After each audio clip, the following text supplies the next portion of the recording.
It is a fascinating matchup sport, the NFL in particular, which is much more about matchups than at the lower levels of football, where sometimes the talent just dictates the outcome. But when we're talking about split field coverages at the higher levels of football, the most popular is probably cover six. So, I mean, if you're just thinking logically, cover six is a mashup of cover two and cover four. Why would you choose to play two on one side and four on the other? All right, welcome everyone to a Whiteboard Wednesday episode of the Call Sheet Podcast here at the Fans First Sports Network. I'm your host, Kevin Smith, joined, as always, on Wednesdays during the football season by Coach Frank LaSasso as we break down the X and O's of the great game of football. We're going to get into a great topic today. Before we do so, Frank, welcome back. Thanks, Coach. Excited about this one, man. This one's right up my alley.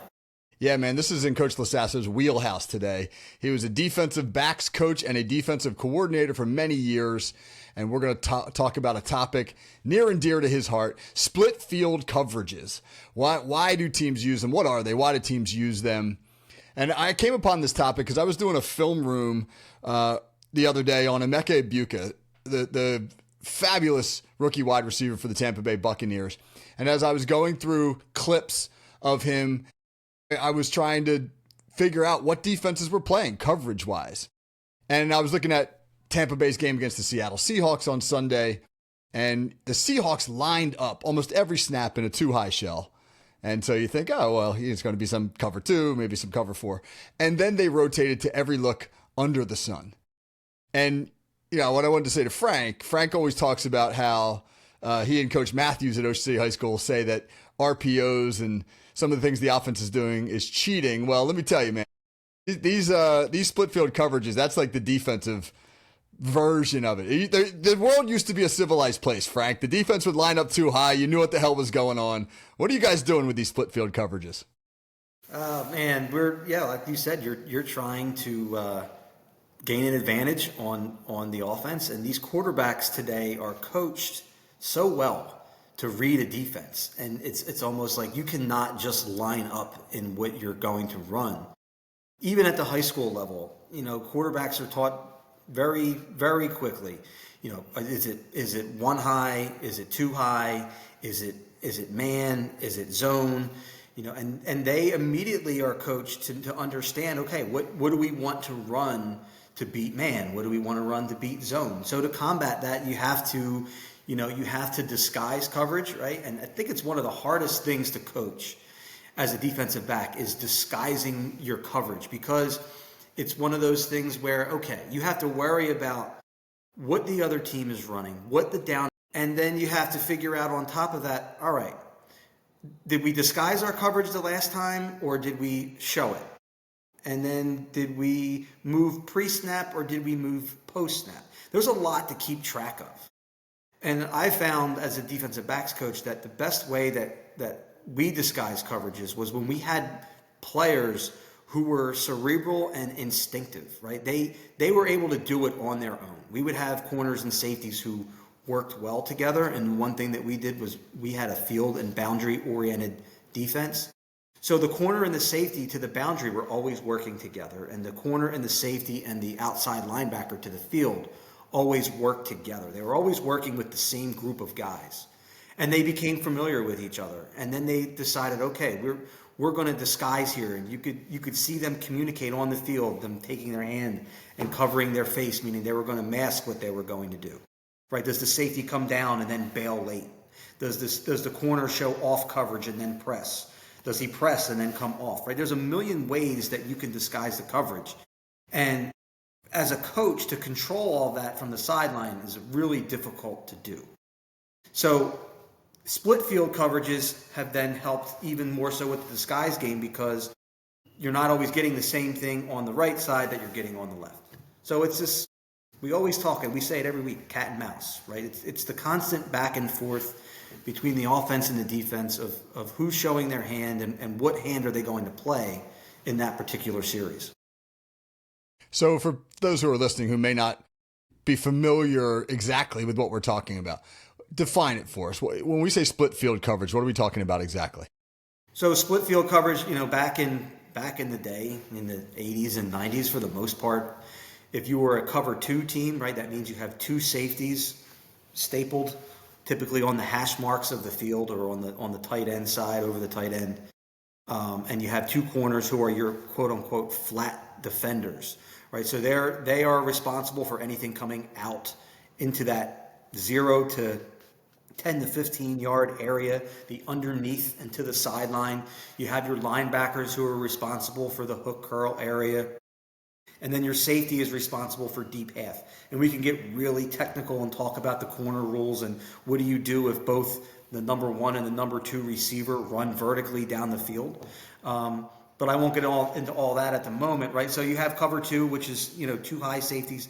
You have cover 3, which is 2 deep corners basically running down the numbers, and it's in a free safety in the middle of the field with an outside linebacker type player running your flat defender. And then you can play man-to-man. You can play cover 1, where there's a single safety in the middle of the field, and everybody else underneath is in man coverage. Or you could play cover 0, where that safety rolls down. You get an extra defender in the box to defend the run, which is an obvious risky coverage if you are in cover 0, because there's no second line of defense. If one guy gets beat, the coverage is busted, right? So split field coverage, typically, again, back in the 90s, what you saw on the left is what you saw on the right, especially in cover 3. There was really no other way to run cover 3. Cover 3 was cover 3 on both sides. Now, what we have in today's world with spread offenses and talking about having to defend 53 yards of the field, you have teams who are trying to gain an advantage somewhere, whether it's in defending the pass or in defending the run. Maybe you're trying to get an extra guy in the box to defend the run, and you're going to play man coverage on 2 receivers to the left. But over to the right-hand side, you have 2 receivers over there, and maybe one of them is the dominant receiver, and you want to double cover or bracket that one receiver. So you're playing more of a zone concept or a bracket concept. So on one side, you're playing man, the other side, you're playing zone, and you're using that to create an edge or create a +1. So what are some of the ways that you determine what type of a split coverage you're going to play? I mean, you've got field and boundary considerations. You've got formation considerations. You just mentioned you could have player considerations. Are those the major factors that determine how you're going to structure your split coverage? From a playbook standpoint and what you set out to do at, say, in mini camp and training camp at the beginning of the year, is you're establishing how you want to, in general, defend more or less formations, right? What is your philosophy? Are we trying to stay with 2 high safeties for the most part, right? Are we a 2 high team, or are we a single high team? When we were in Ocean City, we were almost always a 2 high team, and that was because we didn't feel that we didn't have man cover guys on the outside to where we could be man-to-man across the board with only a single safety in the middle of the field, right? So we felt we always wanted that extra support over the top. The philosophy, and we keep saying field boundary, right? So the field would be the wide side of the field. One thing that I've actually been telling our junior coaches over the last couple of weeks is that 68 to 70% of the snaps in a football game occur outside of the width of the goalpost. Right, so that means there's almost always a wide side of the field. Very rarely is the game being played dead center of the middle of the field. Right, so at the high school level, it's a little bit different, right? Because the hash marks are all 53 feet 4 inches apart, right? It's divided into equal thirds. When you get to college, those hash marks become a little bit closer. And then when you get to the NFL, they're even closer yet, right? So the NFL is more balanced as the ball is closer to the middle of the field. So it also depends on what level of football you're talking about. So if you're talking about high school and the ball is on the hash, the guys into the boundary, into the short side of the field, only have to defend 53 feet, whereas the guys to the field side have to defend 106 feet, right? So it's a drastic difference in how much ground you have to defend on field and boundary. So we would always take our outside linebacker, we would call him our Sam, and he was always to the field, no matter what, right? Sometimes we would have to adjust, right? And teams would say, oh, they were field boundary defense. Let's attack into the boundary. You have to take your linebackers and maybe slide them, but you're never going to full-blown take another guy and put him all the way into the boundary, because now you just played into the offense's hand. You take that one guy and you're going to now defend 53 feet with 6 guys and 106 feet with 5. Where do you think they're going to attack you? They're going back to the field. So defenses have become more field and boundary oriented, especially at the high school level. The NFL level, things are more dictated by where is the strength of the formation, where is the passing strength, and where are our dominant players, right? If there's a guy that we want to double cover, you think back to the guys like, Megatron on the Lions or Julio Jones back in his prime, where there were guys that you had to double cover them or they were going to beat you. That's where you're going to put your +1. So you're going to be, say, sometimes maybe 5 over 3 if Megatron is in trips, where if it was Megatron by himself, you might go 4 over 3 or 3 over 3 to the trip side and go 2 over 1 on the back. So from a game plan standpoint, you have your overall philosophy, which is typically field and boundary and formation oriented. And then you have your game plan specific weeks where you may say, hey, this team's going to throw it 70% of the time, or this team's going to run it 70% of the time.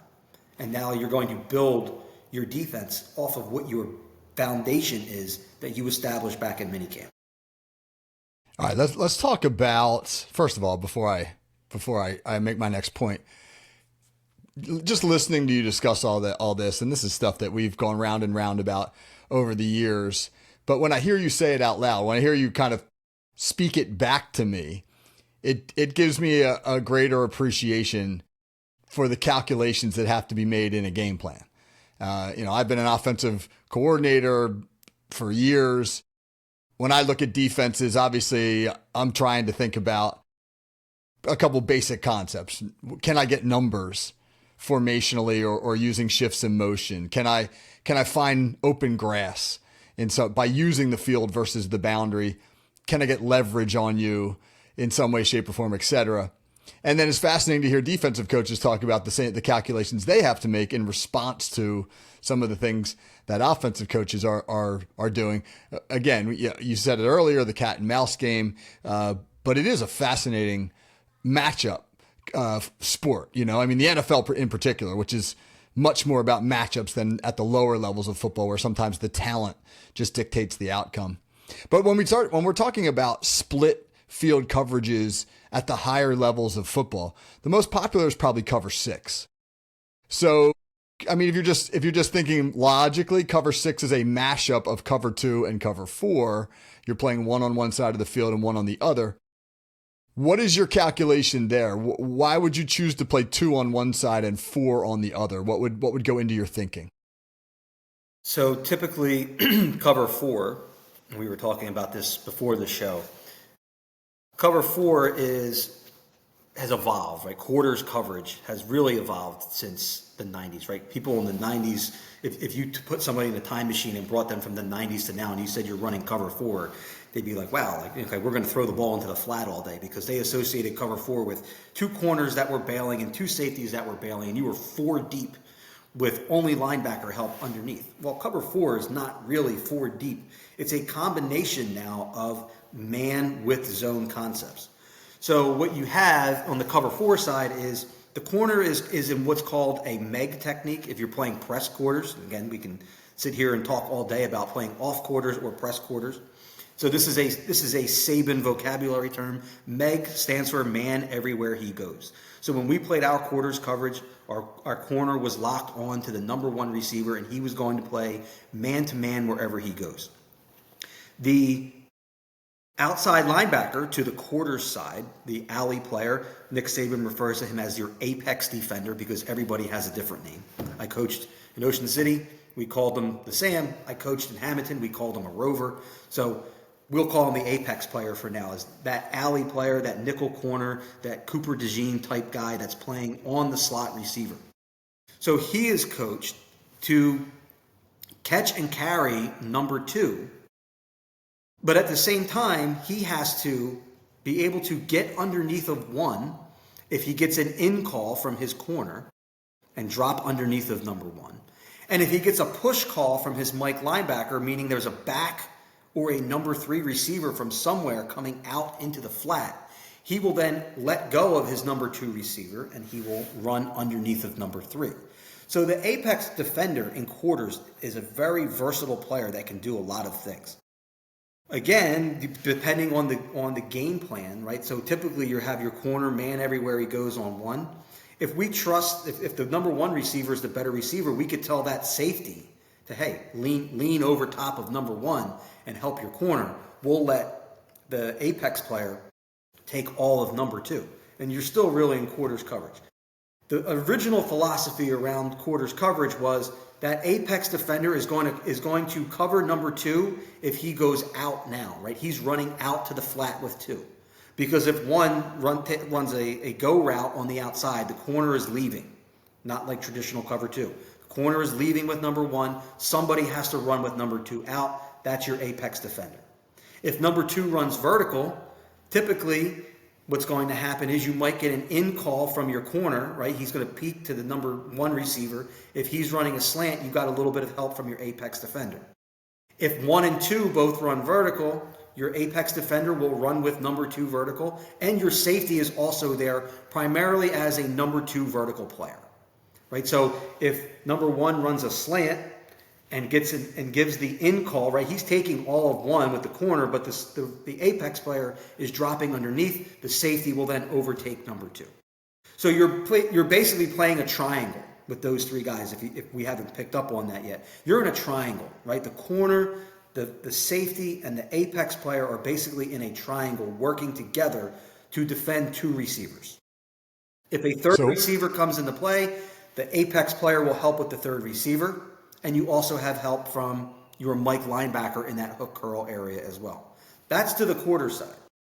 To the cover 2 side, right? We said cover 6 is cover 4 and cover 2. 4 plus 2 is 6 for all of our math people out there, right? So to our cover 2 side, there's a number of things that we can do to the 2 side. Sometimes it's called what we would call a nub set, where you have a tight end wing look or just a tight end, or it could be a single receiver. And now, again, we are working in numbers, right? We are working to stay 2 over 1. So if there's a single receiver, whether it's just a tight end, whether it's just a single receiver, the corner and the safety, can do a number of combinations to bracket that number 1 receiver. And then again, because you have running backs in the backfield that can flare out to the weak side, somebody is your flat defender, somebody is your deep defender in that half. So you can also bring in your will linebacker to that side, right? He's also involved in coverage. Depending on your game plan, what do you want to do to that number 2 receiver? That number 1 receiver. Do you want to double him?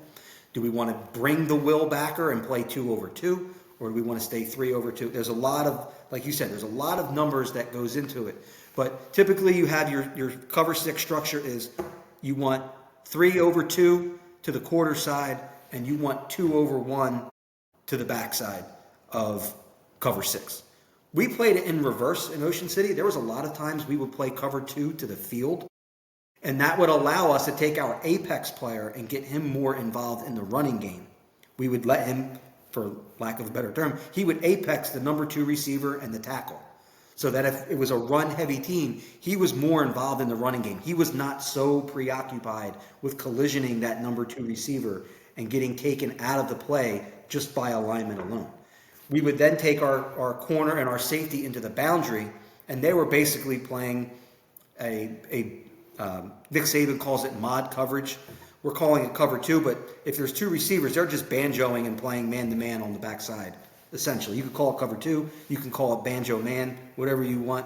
You're playing cover 2 to one side, quarters to the other. So when you think about the calculations that go into determining what coverages you're going to play, a lot of it really comes down to who's the most dangerous threat on the offense and how best do we deal with him. Would that be an accurate way to say it? For sure. We also based our calls, right? You talk about split field coverages. Our calls were also based off of the alignment of your receivers to your side. So let's just take a basic 2x2 alignment. Our rule was we wanted to play cover 2 unless the alignment would not allow us. So in cover 2, the key is for the safety on his side, if he has two receivers there, right? We have number one and number two. We count from the outside in. Number one is the receiver closest to the sideline. Number two is the next receiver in. The safety is lined up over top of number two or on the hash mark, whatever. We never go more than 1.5 yards outside the hash.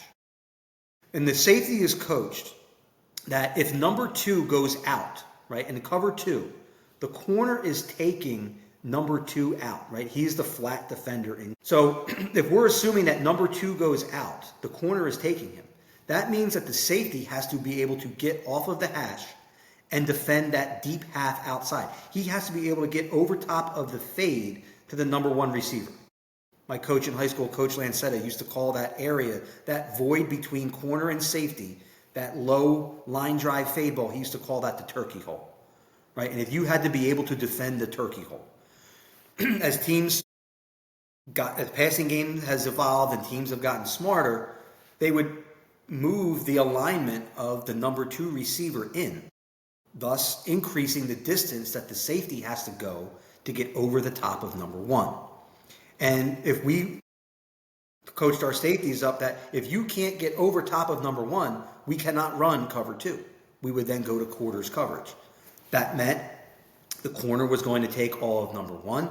The safety would have number two vertical, and your linebacker, apex player, would take number two out if he ran out and would help run underneath of number one if number one stopped. Again, keep in mind the corner is responsible for all of number one. So if number one catches the ball in quarters coverage, that's on the corner. So the apex player is more there for support of one. The apex player has two out. The safety has two vertical in quarters. So if you get these teams now, right, they thought, offensive coordinators thought they were getting smart. Okay, we're going to go with a tight end and a split receiver off the ball on the same side, right? And now go ahead, run your cover two. Your safety can't get over the top of one when we run that tight end out.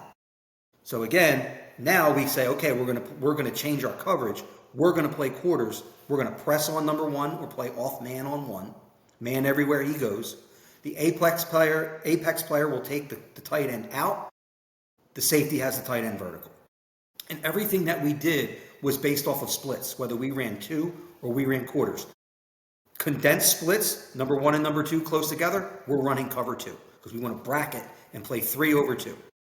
If the splits were widened and we cannot get over the top of 2, now we're going to go quarters. We're going to trust our corner one-on-one with number 1, and now we're going to play 2 over 1 with that slot receiver with our apex player and our safety. You know, as you're talking about all this stuff, a couple of things that are coming to my mind. One, I played strong safety in college, late 1980s, early 1990s, when offenses were generally in some kind of 21 personnel. There was a fullback on the field.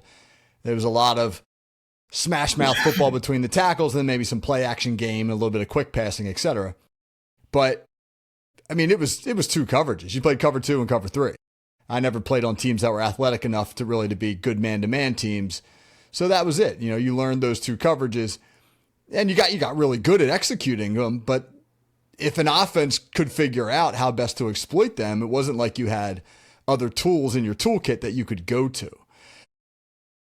And the offenses evolved.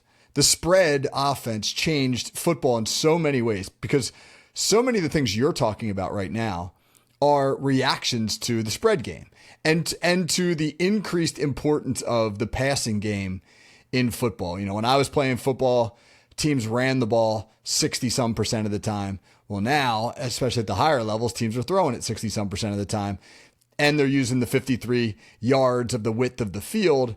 And obviously coverages have had to evolve as a result. And my other thought was, you talk about all those calculations that you're asking players to make. And at Ocean City, we allowed our defensive backs, our safeties in particular, to set the coverage based upon the alignments that they saw from the offense. And we just trusted that we drilled them well enough that they'd be able to recognize. And we could always step in and dictate if we needed to. But the calculations they have to make just from a static formation are considerable. Now What happens when the offense starts motioning and shifting and giving you formations that maybe you haven't seen? The amazing amount of editing, so to speak, or of reconfiguring your coverages on the fly is a whole other conversation that obviously is something as a defensive coordinator probably gives you nightmares. Yeah, we at Hamilton in the years that I was there, like there were times where I felt the players that I coached there were a little bit more athletic, but not as understanding of what we were trying to accomplish from a coverage standpoint and a philosophy. So what I ended up doing was I started to take control a little bit more of what we were doing from one snap to the next. And I took more of a hands-on approach. Whereas at Ocean City, we kind of, like you said, there was a hands-off approach. I mean, they knew, okay, to empty, these are our checks. To trips, this is what our coverage is against trips this week. This is what we want to run to this trip set. This is what we want to run the tight end trips. So they had the base coverages for each week. And as a defensive back coach on the field, I would be standing back near the secondary. The only things that I would ever signal in would be if we wanted to make an adjustment, if we wanted to drop a safety into the box, if we wanted to absolutely 100% play cover two, no matter what, because of down and distance, if we wanted to make sure that we had everybody covered in trips coverage because it was a pure passing situation, whatever it is, I kind of controlled the change-ups, so to speak, from one play to the next. But they had full control of the defense, of the secondary, for the most part, from the game plan standpoint. We would input the game plan and say, this is how we're covering this week. This is how we're going to cover that formation. They really did a nice job. And again, at Hamilton, we did very similar things, but at the same time, we controlled it a little bit more from a coaching standpoint of what do we want on this specific play. Right. You mentioned trips and empty. We didn't even get into that. We're going to save that for another show because there's so much meat on this particular bone that we've got an awful lot that we can talk about. But we'll revisit this conversation and get into things like trips and empty, which require a whole other set of calculations once you start to unbalance formations offensively. And what stress does that put on a defense? How do defenses respond, etc. So Frank, man, this has been a masterclass here in football coverages. That was great. I really appreciate it. Yeah, you got it, Coach. I know we had some things on the agenda that we probably didn't even quite get to yet, but like you said, we can continue this conversation. Because of the way the game has evolved, the options are so extensive in the secondary that we really could sit here and talk for 8 hours on each different type of coverage, where you're going to use it, how you're going to adjust the trips, how you're going to adjust the empty. And then we haven't even talked about coverage when you're bringing pressure, right? Like that's a whole different ball game. Is okay, well, what are you doing when you're bringing one of those outside linebackers or an inside linebacker? There's a lot that goes into it, which is kind of why, and you know me, I hated 7-on-7 probably more than any coach on the planet. But it's so necessary because you need the reps to make sure that you know exactly where you're going to be and where you need to be when August rolls around and things become real again. So it's the same thing with the NFL. There's a reason that they start in June with OTAs and then their mini camps start in July. There's so much they have to get through. And if they don't have time to cover these things, the product on the field would certainly reflect that they didn't work hard enough or get what they needed into the playbook. When Paul Gunther, who was the longtime DC for the Bengals and the Raiders, he helped us out in 2023 at Ocean City when his son Duke was playing with us. And I remember one day he came in, he plopped down the Raiders install manual on the desk in our office. It was about as thick as a phone book, and it was just for minicamp. And he said, we get a binder about this thick every week for each opponent in the regular season. You can't be dumb and play the sport of football. The idea that football players are dumb jocks is one of the most laughable stereotypes out there. Yeah, I mean, we've only, like I said, we really only just scratched the surface on cover. We basically just talked about cover 2, cover 3, and quarters coverage against a 2x2 set. We have not gotten into other formations and route combinations and, how you want to defend that big receiver. We made up a defense one year against Mainland in the playoffs to defend a receiver who absolutely kicked our butt the week before. And we found a way to double cover him the entire game without really breaching our regular concepts. We took a D lineman off the field to do it. But in a few weeks, just because we had a system, we had a philosophy, we were able to do that. And that was a huge difference maker in that playoff game. Yeah. Well, the good news is, Frank, we're not going to run out of material anytime soon. So, all right, man. Frank will be back next week, right? We'll have. I don't know if we're picking up on this conversation or every week in the NFL as I watch the games, as I break down the film for the film work I'm doing here at Fans First, you just find new things to talk about. So it really is. It's like a bottomless pit of football content. So I'm thrilled to have Frank here every Wednesday, and we're going to keep cranking this stuff out during the regular season. So, Frank, man, appreciate it as always. Yeah, man, that was fun. Yes, sir. All right, for Coach LaSasso, this is Kevin Smith. This has been our Whiteboard Wednesday show. Join me Friday for the Hot Route with Pez, conversations about sports and life. And until then, man, hope everybody has a great day. Take care.